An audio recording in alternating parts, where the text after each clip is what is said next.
The former US President Barack Obama has once gave a speech on globalization. For we're living through an age of fundamental economic transformation. Technology has changed the way we live and the way the world does business. Jobs and industries can move to any country with an internet connection and willing workers. The definition of globalization varies depending on the field you are in. Generally, globalization is defined by the Collins Dictionary as the process enabling financial and investment markets to operate internationally, largely as a result of deregulation and improved communication. For the purpose of this video, we should discuss the definition of globalization from the business context. The process of globalization starts since the 15th century and it is still at work now. And this is why the reason we can watch the latest episode of Game of Thrones on a Sony television while eating a slice of pizza at home.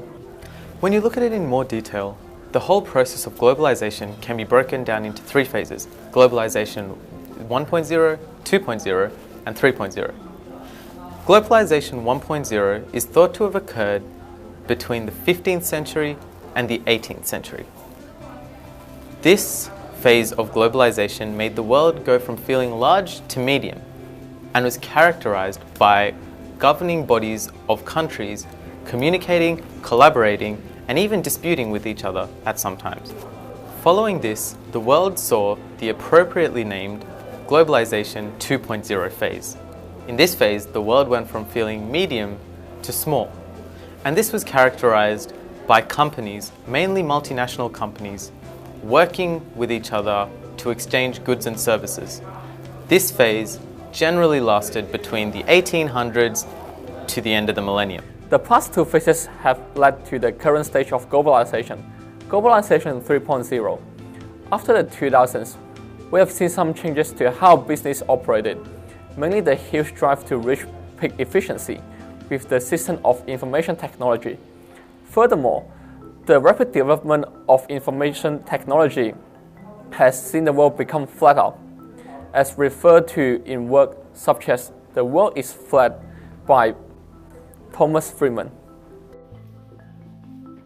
So as you can see, the main theme behind Globalization 3.0 has been a drive to reach peak efficiency. But during this process, there have been many benefits and consequences that have come about. For example, to get ahead of all of the other competitors, businesses have tried to advance technology as far as possible. And this means that there have been many technological revolutions that have come about because of these pushes.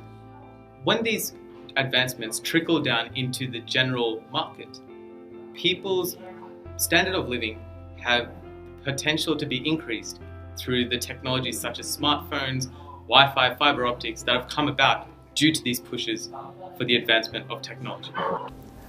At the same time, it is also worth to notice that with the fast expansion of information technology and knowledge of software, there are many weaknesses in cybersecurity that continue to be exploited by criminals around the world. Let's look at the statistics here. Since 2007, the total malware has been dramatically increased, and this is an indicator that the spread of crime has been facilitated by Globalization 3.0. However, the widespread rollout of technology has allowed increased access to things such as workflow software. This software allows us to make pathways into automation, which creates vast increases in productivity and efficiency for businesses. Although the production efficiency has been increased, there are still many challenges for small business to face under Globalization 3.0. The most prominent being competition and price war. The new reach of multi-international business means there's more competition in the local market, and this makes small business harder to survive.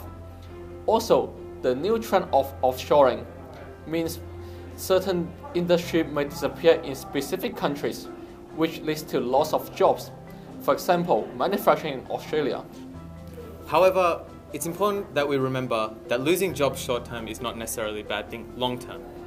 Through processes such as outsourcing, insourcing, and offshoring, it forces us to be more efficient with our resource allocation.